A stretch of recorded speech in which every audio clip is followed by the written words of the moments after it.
तो बेटा ये पेपर नंबर 7 डायरेक्ट टैक्स जो है, अगर मैं एग्जाम पैटर्न की बात करूं तो ऑनलाइन एग्जाम के अंदर जो पैटर्न होता है वो क्या होता है मैं आपको बता देता हूं। ऑनलाइन एग्जाम के अंदर 4 सेक्शन में अपना पेपर डिवाइडेड आता है। थोड़ा सा इंट्रोडक्शन पेपर पैटर्न के बारे में ले लेते हैं, और सिमिलर पैटर्न है फॉर ऑल पेपर्स। जो सेक्शन ए आता है वो 20 मार्क्स के एमसीक्यू आते हैं बेटा। जो सेक्शन बी आता है 4 सेक्शन में, section A B C D में डिवाइड आएगा। मेरे साथ में नोट भी कर लेना आप। 20 मार्क्स के शॉर्ट क्वेश्चन आते हैं, और इसकी प्रिपरेशन हमें बहुत अच्छे से करनी है। ये जो 40 मार्क्स है, अगर इसको अच्छे से प्रिपेयर कर लिया ना तो एग्जाम में अपने बहुत अच्छे नंबर आ जाएंगे। जो सेक्शन सी है बेटा,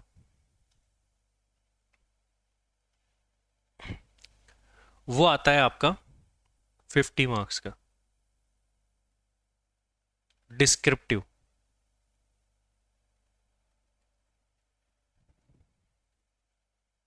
और जो सेक्शन डी आता है वो केस स्टडी बेस्ड क्वेश्चन होता है 10 मार्क्स का।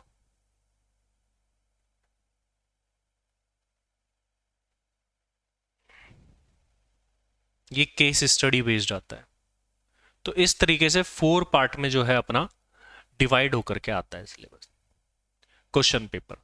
अच्छा, अब जो नॉर्मली आप जो भी सब्जेक्ट पढ़ोगे, एक्सेप्ट डायरेक्ट टैक्स और इनडायरेक्ट टैक्स, उनमें आप सिलेबस देखोगे कि ये चैप्टर है सिलेबस में। डायरेक्ट इनडायरेक्ट टैक्स में सिलेबस नहीं बताऊंगा मैं तुम्हें। सर क्यों नहीं बताओगे, ऐसा क्या हो गया? डायरेक्ट इनडायरेक्ट टैक्स में जो सिलेबस है वो भी सिलेबस में। इसका मतलब क्या हुआ? इसका मतलब ये होगा कि जो चैप्टर्स है ना वो भी हमको पढ़ने हैं। कोई टॉपिक में आएंगे चैप्टर के नाम, तो वो जब टॉपिक पढ़ेंगे तब पढ़ेंगे, अदरवाइज आप चैप्टर के नाम भी नहीं समझ सकते। इसमें ऐसा है। और दीज आर द सब्जेक्ट्स जो कि हर साल चेंज हो जाते हैं, तो जो अमेंडेड लेटेस्ट प्रोविजन है उनके साथ पढ़ने वाले हैं। और as per CMA study material pattern जो है वो हमको पढ़ना है। जो भी कंटेंट है वो कवर हमारा होना चाहिए। और जितने भी सालों का जो पेपर आए हैं पास्ट एग्जाम में, जहां पर भी क्वेश्चन आया है जिस भी टॉपिक से, वो हम पढ़ने वाले हैं। साथ ही साथ मैं पैटर्न बता रहा हूं किस तरीके से अपन इस सब्जेक्ट को पढ़ेंगे। जो भी टॉपिक मैं पढ़ाऊंगा उस टॉपिक की इंपॉर्टेंस किस पॉइंट ऑफ व्यू से है, मतलब वहां से एमसीक्यू बन सकता है, शॉर्ट क्वेश्चन बन सकता है, या डिस्क्रिप्टिव बन सकता है, या केस स्टडी बन सकता है। किस टाइप के क्वेश्चन के लिए वो टॉपिक सूटेबल है, वो टॉपिक के साथ ही आपको बताते जाऊंगा। जब अपना कोई चैप्टर कंप्लीट हो जाएगा उसके बाद में हम उस चैप्टर के एमसीक्यू करेंगे, मल्टीपल चॉइस क्वेश्चन, ताकि हमारे एग्जाम्स में हमको हेल्प मिले। ठीक है। पास्ट एग्जाम पेपर में जो भी उस चैप्टर से क्वेश्चन आए हुए होंगे वो करेंगे। और एक आपका ऑनलाइन टेस्ट होगा, जैसे मेन एग्जाम होता है वैसा का वैसा सेम। किस पर होगा टेस्ट? सीएमए कार्ट एप्लीकेशन पर होगा। वेल नोन, इंडिया में वेल नोन एप्लीकेशन है, आप जानते हैं पूरे इंडिया में ही। मैं तो बोलूंगा आप सीएमए कार्ट प्ले स्टोर पर देखेंगे तो आपको एप्लीकेशन जो है वो मिल जाएगी। ठीक है, तो ये बातें हो गई। Let's start the subject. अब अपन सब्जेक्ट को स्टार्ट करते हैं हमारे डायरेक्ट टेक्स्ट को, क्योंकि मैं ज़्यादा टाइम नहीं लगाऊंगा और हम हमारे मेन कंटेंट पर आते हैं बेटा। देखिए, तो जो हमारा सब्जेक्ट है बेटा डायरेक्ट टैक्स, इस डायरेक्ट टैक्स को स्टार्ट करने से पहले मैं एक टॉपिक स्टार्ट करूंगा, that is tax. Normal tax topic start करूं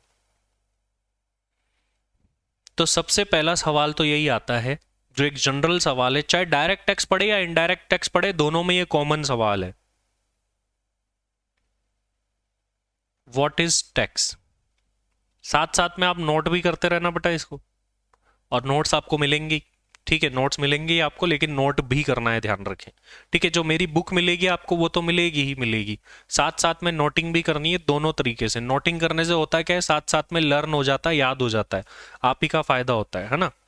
और बुक मिलेगी वो अलग से है ही, तो आप दोबारा पढ़ोगे ना दो दो बार, तो आपको जल्दी चीजें याद हो। चलिए बात करते हैं टैक्स क्या होता है। देखिए बेटा, टैक्स को डिफाइन किस तरीके से किया गया है, मैं वो बात आपको बताता हूं कि टैक्स को डिफाइन कैसे किया गया है।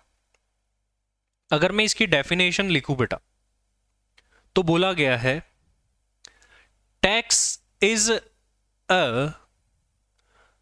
Compulsory extortion of money, compulsory extortion of money under any law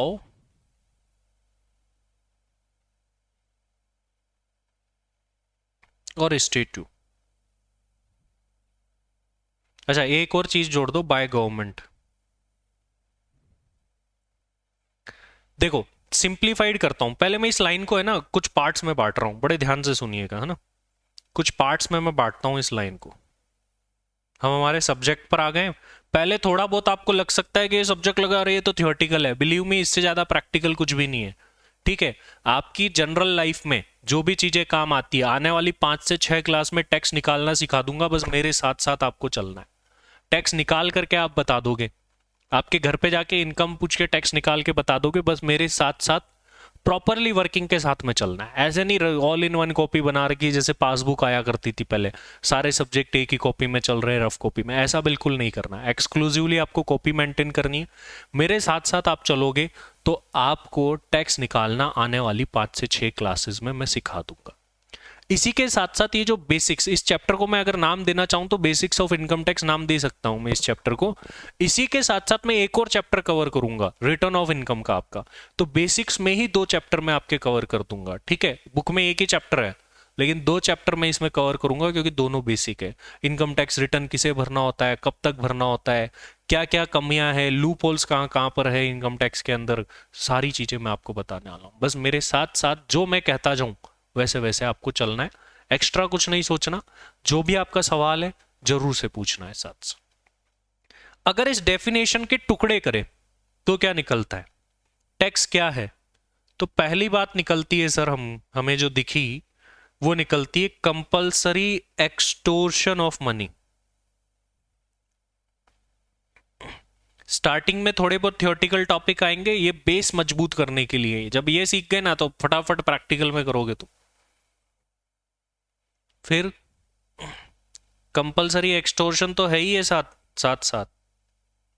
अगला क्या निकलता है, कौन करता है ये compulsory extortion, by government.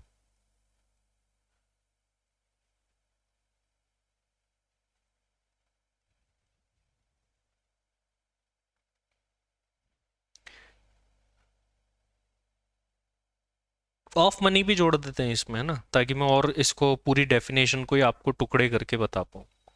Of money by government under any law. देखो अगर मैंने इस डेफिनेशन को, छोटी सी डेफिनेशन के अगर टुकड़े किए, तोड़ा, तो मुझे ये सब कुछ मिला।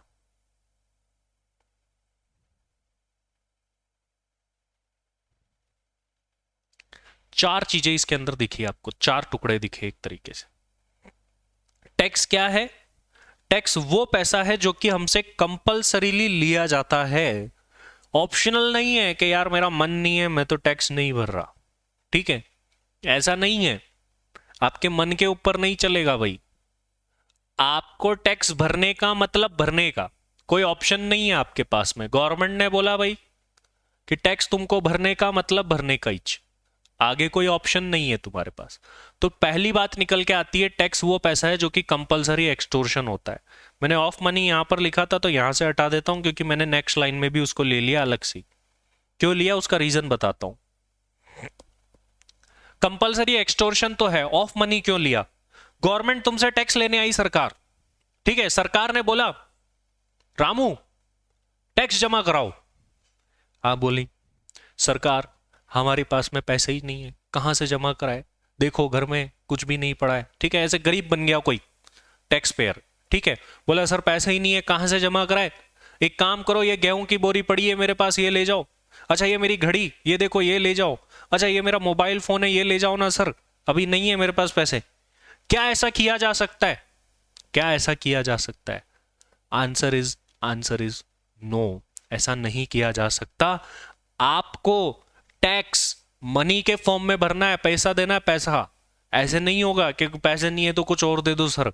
तो ध्यान रखना, दूसरी बात जो निकल करके आती है टैक्स के लिए, वो क्या निकल करके आती है, टैक्स क्या है, कंपलसरी एक्सटोर्शन है जो कि देना ही पड़ेगा। और कैसे देना पड़ेगा, मनी के फॉर्म में। कोई आपसे पूछे भाई टैक्स इन काइंड दिया जा सकता है क्या, मतलब पैसे की जगह कोई दूसरी चीज दी जा सकती है क्या, तो उसको क्या जवाब दोगे, ना भाई ना, पैसे के फॉर्म में मतलब पैसे के फॉर्म में, ठीक है। बाबू भैया ने बोला पैसा देने का मतलब पैसा में ही देने का, और कैसे भी नहीं दे सकते आप, ठीक है। फिर दूसरी एक और बात आती है कि भाई कौन लेगा ये टैक्स? क्या आपकी गली का गुंडा लेगा? बोलेगा हाँ भाई पैसा टैक्स निकाल, वो तो हफ्ता होता है। टैक्स कौन लेगा? गवर्नमेंट लेगी। तीसरी बात ये निकल करके आ गई। तो अभी तक सर हमको जो बातें समझ में आई है, टैक्स वो पैसा है जो कि कंपलसरीली देना पड़ता है, मनी के फॉर्म में देना पड़ता है और गवर्नमेंट को देना पड़ता है। बिल्कुल सही समझो अभी तक की तुम तीन बातें। और तीसरी बात, अंडर एनी लॉ, कानून के अंतर्गत रहते हुए देना पड़ता है, कानून के अकॉर्डिंग देना पड़ता है। अगर किसी चीज का कानून ना हो ना तो तुम दो ही ना कुछ भी। अगर सिग्नल तोड़ना अपराध ना हो तो तुम सिग्नल तोड़ने के पैसे ही ना दो पुलिस वाले को, ठीक है। बोलो मैं तो नहीं दे रहा, ठीक है। आप बोलोगे कहां लिखा है, कहां लॉ है? ऐसा कोई लॉ ही नहीं है, कानून ही नहीं है, ये बोलोगे। तो इसी तरीके से टैक्सेस जो भी गवर्नमेंट लेती है, whether it is GST, whether is a custom, import export पर लगता है, ठीक है, whether it is income tax, सबके लिए कानून बना हुआ है, तभी जाकर के गवर्नमेंट आपसे टैक्स लेती है। तो ध्यान रखो, अगर सरकार को कोई भी टैक्स लेना है, मोदी जी को कोई भी टैक्स लेना है, तो उसका कानून बनाना बड़ा जरूरी है। हमारे आपने देखा कुछ सालों पहले जीएसटी आया इंडिया में, क्या ऐसे ही आ गया क्या? उसका भी कानून बना हुआ है। तो this is the definition of tax. 4 part में बांट करके हमने पढ़ी। टैक्स वो पैसा है जो कि कंपलसरीली लिया जाता है, मनी के फॉर्म में, गवर्नमेंट लेती है, अंडर एनी लॉ लेती है। फटाफट से बताओ ये बात क्लियर है कि नहीं, यस और नो? फटाफट से बताओ मुझे, क्या ये बात आपको क्लियर है कि नहीं है? टैक्स की डेफिनेशन चैट में लिख के बताओगे।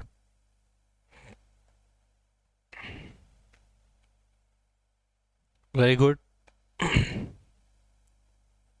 चलिए भाई, तो ये बात हमने कर ली, अब आगे बढ़ते हैं, ठीक है। ये बात अपन कर चुके हैं, अब आगे बढ़ेंगे। अब क्या पढ़ेंगे? अब एक और बेसिक बात, टैक्स क्यों लगाए जाते हैं, और ये अपना है ना डिस्कशन वाला टॉपिक होगा, ठीक है। ये अपना डिस्कशन वाला टॉपिक होगा।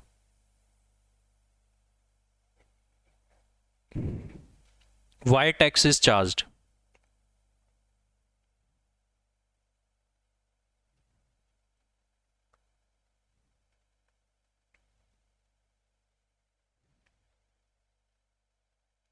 टैक्स क्यों चार्ज किया जाता है? सिंपल शब्दों में समझेंगे, क्योंकि ये अपनी बुक में नहीं है, बुक में ढूंढोगे ना नहीं मिलेगा ये टॉपिक। लेकिन कोई चीज पढ़नी हो तो जानना तो चाहिए ना पर्पस क्यों है, नहीं तो पता क्यों चलेगा इसको क्यों पढ़ रहे हैं, पता ही नहीं चलेगा तुमको। तो बात आती है सर टैक्स क्यों लगाया जाता है। सोचो फटाफट से, टैक्स क्यों लगाती होगी गवर्नमेंट? क्या गवर्नमेंट को मजा आता है कि भाई हमको टैक्स लगाने में मजा आता है इसलिए लगा देते हैं सर? या कोई कारण है, कोई रीजन है, क्या है? देखो, सबसे पहली बात तो, तुम ये जिस रोड पर चलते हो, गाड़ी चलाते हो, ठीक है, ठुमक ठुमक करके चलते हो, गाड़ियां चलाते हो, दौड़ाते हो, ठीक है, तो क्या कैसे बनती है? टैक्स से। Yes, to run country, very good, exactly. पूरा देश चलाना है भाई, और देश फ्री में थोड़ी ना चलता है। देश चलाने के लिए हमको क्या लगाना चाहिए होता है, सरकार को क्या चाहिए होता है? पैसा चाहिए होता है, ठीक है।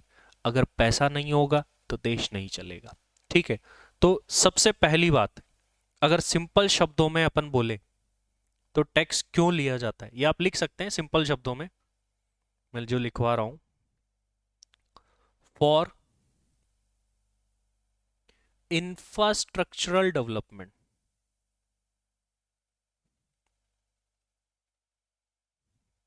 अभी जो टैक्स की डेफिनेशन पढ़ी ना, उसका मैं आपको डीप डाइव एनालिसिस आगे बताऊंगा कॉन्स्टिट्यूशन के थ्रू।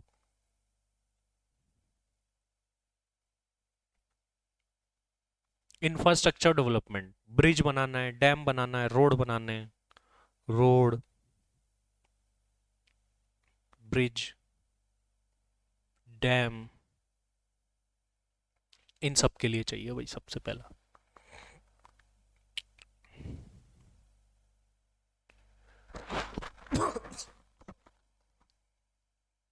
नेक्स्ट, और क्या कारण है भाई, और क्यों टैक्स लगाया जाता है?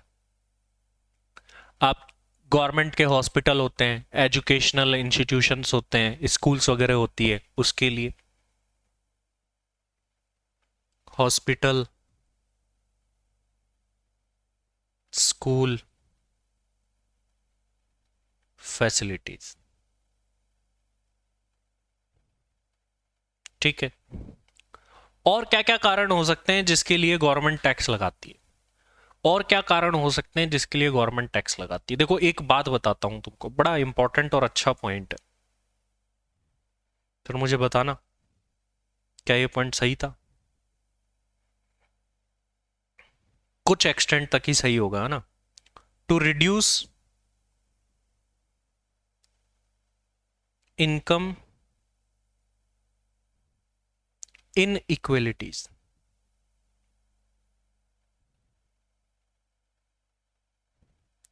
इनकम इन इक्वेलिटीज को रिड्यूस करने के लिए। ऐसा क्यों सर? इनकम इनइक्वलिटी क्या होती है भाई? अमीर गरीब के बीच का भेदभाव। अमीर गरीब के बीच का भेदभाव। कैसे सर?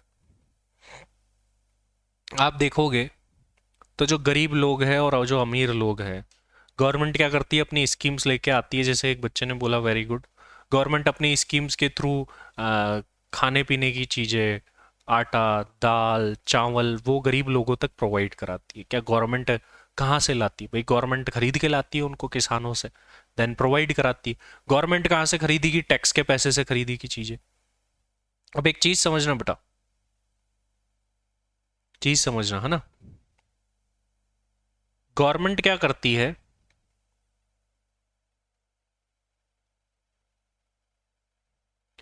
अमीर लोगों पर टैक्स लगाती है।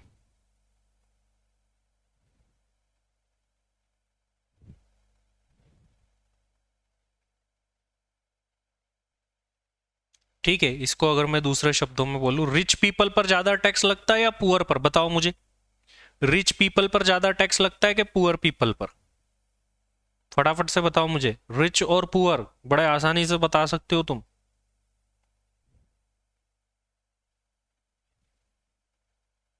रिच पीपल पर, यस, वेरी गुड।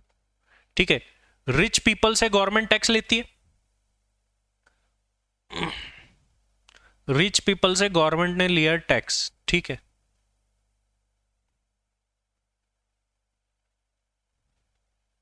ये रही हमारी गवर्नमेंट, मान लो। गवर्नमेंट ने अमीर आदमी से टैक्स लिया, तो अमीर आदमी की इनकम का कुछ हिस्सा गवर्नमेंट के पास चला गया। और गवर्नमेंट क्या करती है फिर? ये जो पैसा आता है इसको पुअर पीपल पर लगा देती है।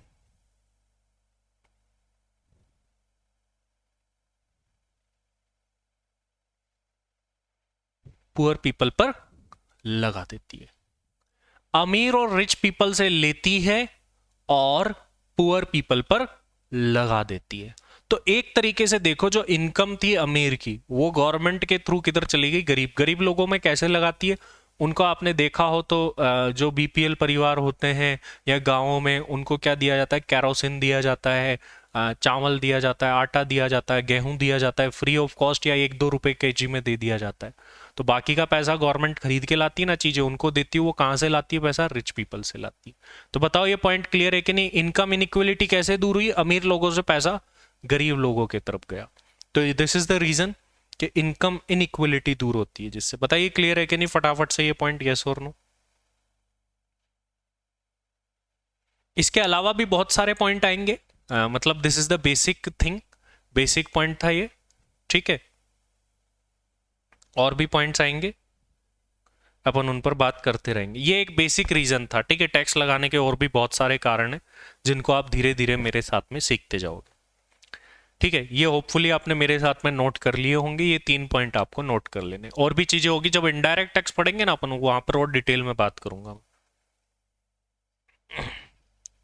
अब मैं आपको एक चीज बताता हूं बेटा।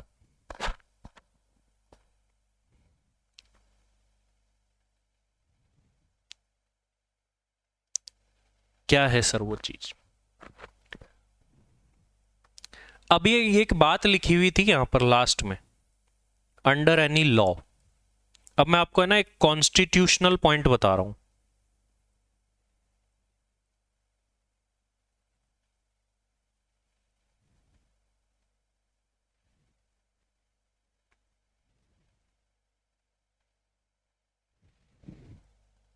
कॉन्स्टिट्यूशनल संविधान 26 जनवरी 1950 को लागू हुआ था संविधान हमारा, ठीक है। तो संविधान से ऊपर कुछ नहीं, this is the top most priority, इससे ऊपर कोई भी नहीं जा सकता, कोई भी सरकार इससे ऊपर नहीं है, ठीक है। तो कॉन्स्टिट्यूशनल वैलिडिटी ऑफ टैक्स में क्या है बेटा, देखो आपको एक बात बताता हूं, ये अंडर एनी लॉ क्यों लिखा है पता है, एक रीजन बताता हूं मैं आपको, एक आर्टिकल बताता हूं। जैसे एक्ट में सेक्शन बने होते हैं ना, वैसे ही कॉन्स्टिट्यूशन में आर्टिकल बने हुए हैं। तो संविधान का, कॉन्स्टिट्यूशन का आर्टिकल 265 की अगर मैं बात करूं, आर्टिकल 265 की अगर बात करूं, तो कॉन्स्टिट्यूशन के आर्टिकल 265 में क्या लिखा हुआ, बड़े ध्यान से समझना क्या लिखा है, देखो, no tax shall be levied, levied का मतलब क्या होता है, चार्ज्ड, साथ साथ लिख लेना, और कलेक्टेड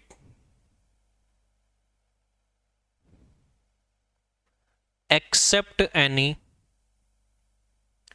अथॉरिटी ऑफ लॉ।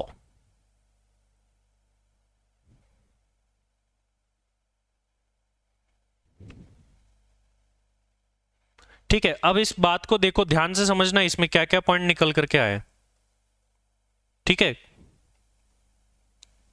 एक तो लेवीड, लेवीड का मतलब होता है टैक्स लगाना, चार्ज करना, टैक्स लगाने को क्या बोलते हैं, लेवी करना, टेक्निकल लैंग्वेज में इसको लेवी करना बोलते हैं बेटा। Except any authority of law, simple शब्दों में बताऊं तो क्या बोला गया, हमारे संविधान का आर्टिकल नंबर 265 ये बात बोलता है कि कानून की इजाजत के बिना ना तो कोई टैक्स लगाया जाएगा और ना ही कलेक्ट किया जाएगा। तो कानून की इजाजत के बिना ना तो कोई टैक्स तुम लगा सकते हो और ना ही कलेक्ट कर सकते हो। तो जब हमारा संविधान बोल रहा है कि भाई कानून की इजाजत नहीं, कानून नहीं तो टैक्स नहीं, तो इसका मतलब अगर सरकार को कोई भी टैक्स लेना है तो पहले उसके लिए कानून बनाना पड़ेगा। तो सर क्या ये इनकम टैक्स जो लेती है गवर्नमेंट उसके लिए कानून है, बिल्कुल है, हम आगे पढ़ेंगे। ये जो जीएसटी लेती है उसके लिए कानून है, बिल्कुल है। इसीलिए देखो टैक्स की डेफिनेशन में भी क्या बोला गया, टैक्स की डेफिनेशन में भी यही बोला गया, टैक्स वो पैसा है जो कि गवर्नमेंट मनी के फॉर्म में अंडर एनी लॉ लेती है। तो इस डेफिनेशन में अंडर एनी लॉ वर्ड क्यों जोड़ा गया, ड्यू टू कॉन्स्टिट्यूशन, क्योंकि कॉन्स्टिट्यूशन की हर बात को मानना पड़ेगा, इसी वजह से कॉन्स्टिट्यूशन में लिखा है। भाई ने बोला है, भाई ने बोला कि कानून के बिना टैक्स नहीं लेने का मतलब नहीं लेने का, भाई कौन है, कॉन्स्टिट्यूशन है अपना। तो कॉन्स्टिट्यूशन ने बोल दिया कानून की इजाजत के बिना टैक्स नहीं ले सकते, मतलब नहीं ले सकते। तो ये आर्टिकल 265 ने बोल दिया। लेकिन अब मैं एक समस्या हो गई आपको बताता हूँ, एक समस्या कि भाई अब ये तो क्लियर हो गया कि भाई कोई भी टैक्स लेना है तो कानून बनाना है, बट एक समस्या क्या है, प्रॉब्लम क्या हो गई, देखो अपने सामने एक सवाल आ गया। क्या सवाल आ गया sir, who will make law, sir कानून कौन बनाएगा, एक ये सवाल आ गया, क्योंकि बोला कि अगर कोई भी टैक्स लेना है तो कानून बनाना पड़ेगा। सर कानून तो कौन बनाएगा, गवर्नमेंट बनाती है सर, ये तो बड़ी बेसिक सी बात है, गवर्नमेंट तो बनाती है बेटा। लेकिन आपको पता होगा हमारे देश में क्या है, स्टेट गवर्नमेंट भी और सेंट्रल गवर्नमेंट भी है। तो स्टेट गवर्नमेंट और सेंट्रल गवर्नमेंट लड़ने लग जाएगी, ठीक है। तो अब क्या करें, तो इस समस्या के समाधान के लिए कि कानून कौन बनाएगा, इस समस्या के समाधान के लिए हमारे कॉन्स्टिट्यूशन में एक और आर्टिकल डाला गया, आर्टिकल 246, अनुच्छेद 246, अनुच्छेद बोलते हैं इसको बेटा। आपने सुना होगा ना धारा 370, अनुच्छेद 370 कश्मीर के रिलेटेड, वो तो वो वैसे भी वो बना हुआ था और ऐसे ही ये कुछ बना हुआ है। तो आर्टिकल 246 में क्या करा बेटा, कि अब जैसे घर में है, घर में 3 भाई बहन है, कोई चीज आती है तो लड़ते हैं, ठीक है, कि भाई ये मेरी चीज, ये मेरी चीज, तो लड़ाई ना हो तो क्या करते हैं मम्मी पापा, बांट देते हैं कि भाई ये तेरा है, ये तेरा है, अब लड़ना मत। इसी तरीके से कॉन्स्टिट्यूशन में भी बांट दिया, वरना ये सरकारें लड़ती है आपस में। तो कॉन्स्टिट्यूशन में क्या करा बेटा, 3 लिस्ट बनाई, लिस्ट बना के दी सरकारों को, बोला देख भाई भारत सरकार, सेंट्रल गवर्नमेंट, मोदी जी, हम आपको एक लिस्ट बना करके दे रहे हैं, इसमें आपके पावर है, छेड़ोगे नहीं, ठीक है। और हम स्टेट वालों को भी एक पावर की लिस्ट बना करके दे रहे हैं। तो 3 लिस्ट बना दी गई आर्टिकल 246 में, ठीक है। उन 3 लिस्ट के नाम क्या थे सर? उन 3 लिस्ट के नाम कुछ इस प्रकार थे। एक का नाम था यूनियन लिस्ट, एक का नाम था स्टेट लिस्ट, और एक का नाम था कॉन्करेंट लिस्ट। तो पहली लिस्ट यूनियन लिस्ट, दूसरी लिस्ट स्टेट लिस्ट, तीसरी लिस्ट कॉन्करेंट लिस्ट। 3 लिस्ट है इसमें, यूनियन लिस्ट, स्टेट लिस्ट और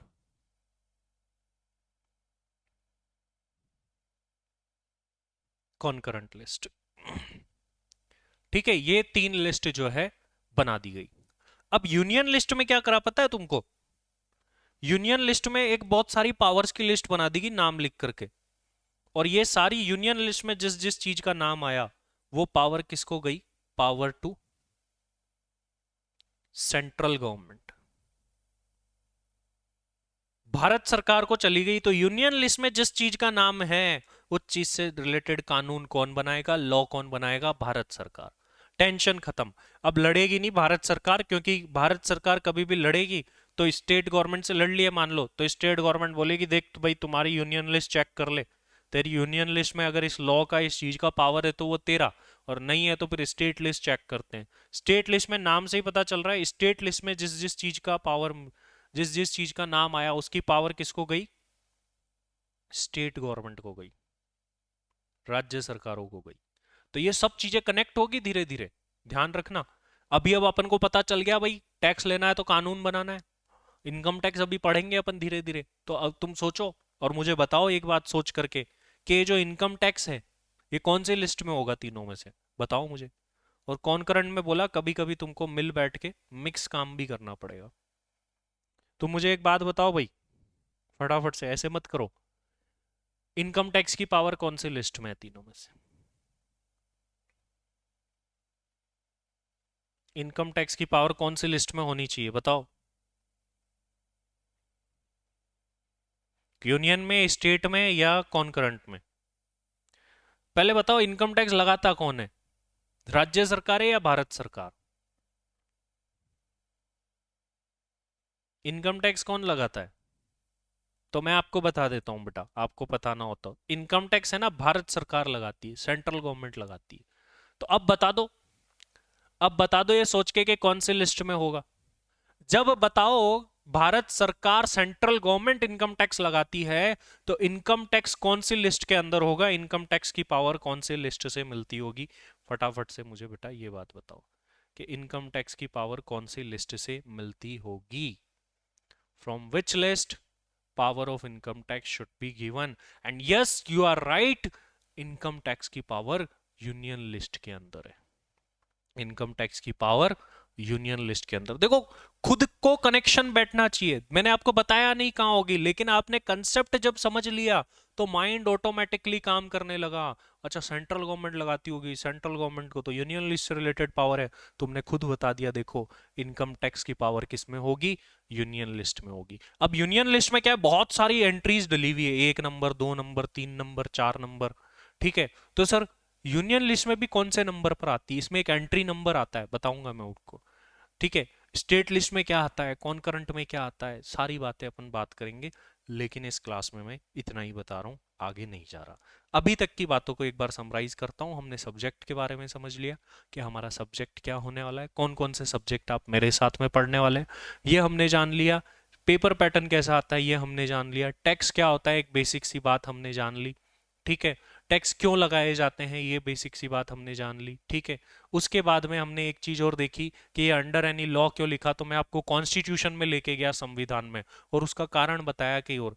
अब मैं आपको बताता हूँ कहाँ से कौन सा क्वेश्चन बन सकता है। जैसा कि मैंने बताया था कि मैं आपको साथ साथ बताता जाऊंगा बेटा कहाँ से कैसा क्वेश्चन।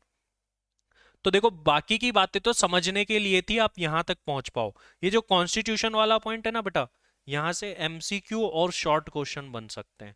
तो यहां पर लिख लेना साथ साथ कि इस टॉपिक से किस टाइप के क्वेश्चन बनेंगे, एमसीक्यू बनेंगे या फिर शॉर्ट क्वेश्चन बनेंगे?